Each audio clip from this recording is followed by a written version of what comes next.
Welcome back to my YouTube channel astro Vastu Savi. आज हम बात करने वाले हैं कि करवा चौथ के व्रत के दौरान सबसे पहले जब आप अपनी पूजा की थाली सजाते हैं तो पूजा की थाली में कौन सी ऐसी विशेष वस्तुएं हैं या कौन सी ऐसी विशेष सामग्री है जो आपको जरूर रखनी चाहिए। करवा चौथ का पर्व शुभता प्रदान करने वाला पर्व होता है, इसीलिए सबसे पहले आपको कोई भी कार्य शुरू करने से पहले मानसिक और शारीरिक रूप दोनों से ही स्वच्छ होना चाहिए। यानी कि इस दिन आपको 16 श्रृंगार करने चाहिए, आपको शुभ रंग के वस्त्र धारण करने चाहिए और फिर आप जो भी कार्य इस दिन करते हैं उसके प्रति आपको अपने मन में शुभ और शुद्ध विचार ही जो हैं वो रखने हैं। पूजा की थाली सजाते समय आपको सबसे पहले एक स्वच्छ थाली लेनी है। अगर चाहे तो आप उस पर जल या गंगा जल का छींटा कर सकते हैं और इसी के साथ में उसके बाद आपको इसमें शुभ चिन्ह बनाना है स्वास्तिक का। यानी कि लाल रोली से आपको इस थाली में सबसे पहले एक स्वास्तिक का चिन्ह बनाना है, कुछ अक्षत के दाने इसमें डालने हैं और फिर एक लाल कलावा आपको इस थाली के अंदर रखना है। इसके बाद में आपको इस थाली के अंदर एक नारियल यानी कि श्रीफल जिसे हम कहते हैं वो जरूर रखना चाहिए। वो शुभता प्रदान करता है, वो माँ लक्ष्मी का स्वरूप माना जाता है और लक्ष्मी और विष्णु जी का आशीर्वाद आप पे और आपके हस्बैंड पे, आपके स्पाउस पे सदैव बना रहे। इसी की इच्छा करते हुए, इसी की मनोकामना करते हुए आपको बाकी सामग्री जो है पूजा की आपको इस थाली में रखनी चाहिए। श्रीफल और कलावा रखने के बाद आपको इस थाली में एक शुद्ध देसी घी का दीपक जो है वो जरूर रखना चाहिए। ये दीपक या तो स्वच्छ धातु का हो सकता है, जैसे कि आप तांबे का ले सकते हैं, चांदी का चाहे तो चांदी का रख सकते हैं, वरना आप मिट्टी का दिया भी जो है वो भी रख सकते हैं। करवा चौथ का मतलब होता है करवा, यानी कि करवा एक घड़ा होता है।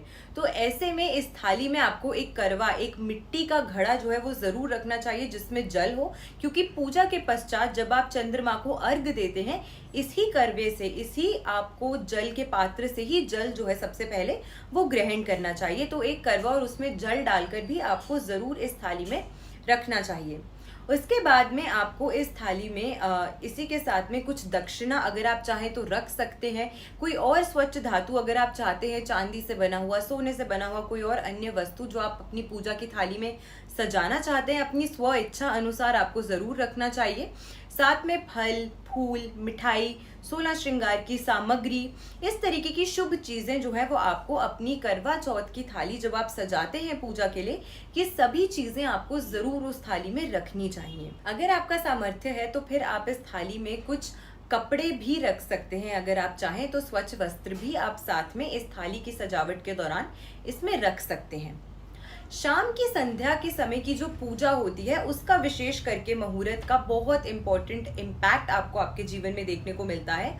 और इस बारी करवा चौथ की पूजा के समय यानी कि संध्या काल में चंद्रमा को अर्घ देने से पश्चात, उससे पहले जब महिलाएं जो हैं वो पूजा अर्चना करती हैं तो उस समय के दौरान जो योग बन रहा है इस बारी वो शुभ योग अनफॉर्चुनेटली नहीं है। तो क्योंकि ये शुभ योग नहीं है, इस बारी यम घंटक योग बन रहा है जो आपके जीवन में थोड़ी सी संघर्ष और परेशानियां लेकर आ सकता है। तो आपको सबसे पहले इसका किसी भी प्रकार का कोई भी आपको जो इसका प्रभाव है नकारात्मक आपके ऊपर ना पड़ सके, उसका एक ही सबसे इम्पोर्टेंट चीज है कि आपको अपने विचार शुद्ध रखने हैं। और हो सकता है कि इस समय के दौरान किसी न किसी कारण से अगर आपकी कुंडली में कुछ ग्रह कमजोर होते हैं तो व्यक्ति छोटी छोटी बातों पर कलह कलेश या लड़ाई झगड़ा कर सकता है या उनकी प्रवृत्ति में ऐसी सोच आ सकती है। तो इस समय के दौरान विशेष करके पूजा के समय के दौरान जो 4:37 से लेकर शाम के 6 बजे तक रहने वाला है, ये समय जो है मुहूर्त का, ये बहुत शुभ मुहूर्त है क्योंकि इस समय के दौरान आपको प्रदोष काल प्राप्त हो रहा है, आपको चर चौगड़िया प्राप्त हो रही है और साथ में शुभ वेला। तो ये तीनों चीजों के कॉम्बिनेशन से 4:37 से लेके शाम के 6 बजे तक अगर आप पूजा अर्चना करते हैं तो उससे विशेष करके लाभ आपको प्राप्त होता है। लेकिन क्योंकि इस समय के दौरान यम घंटक योग भी बन रहा है तो इसी कारण से आपको किसी भी विवाद में या लड़ाई झगड़े में किसी भी तरीके से इन्वॉल्व नहीं होना है। अपने मन में सकारात्मकता और भगवान का स्मरण करते रहिएगा ताकि आपका ये जो दिन है और आपके लिए ये पर्व और त्योहार आपके जीवन में वाकई सकारात्मकता जो है वो लेकर आए।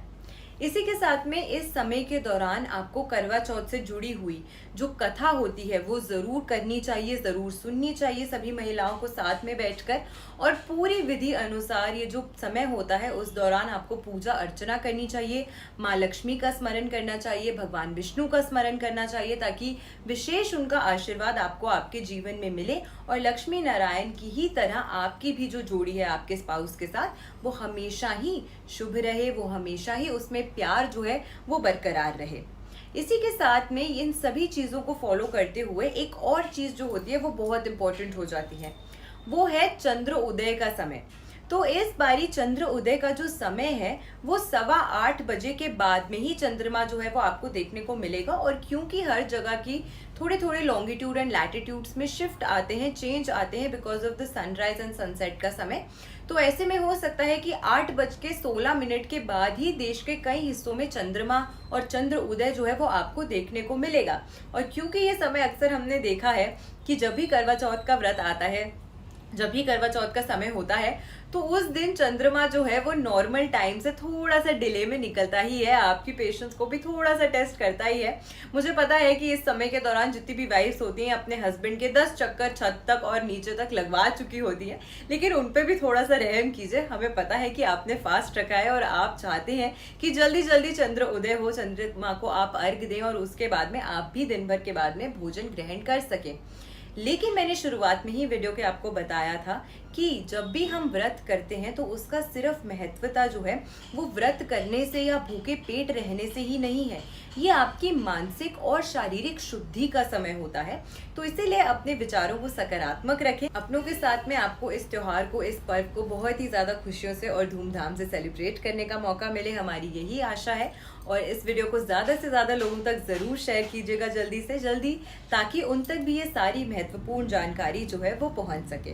तो वीडियो अगर अच्छी लगी हो तो चैनल को सब्सक्राइब जरूर कीजिएगा। ऐसी ही बेनिफिशियल वीडियोस के साथ फिर से लौट कर आऊंगी मैं इस चैनल पे। आप सभी को करवा चौथ के इस अवसर की, इस त्योहार की हार्दिक शुभकामनाएं और आपके जीवन में ढेर सारी खुशियां और माता रानी का आशीर्वाद हमेशा बने रहे। नमस्कार, जय श्री कृष्णा, राधे राधे।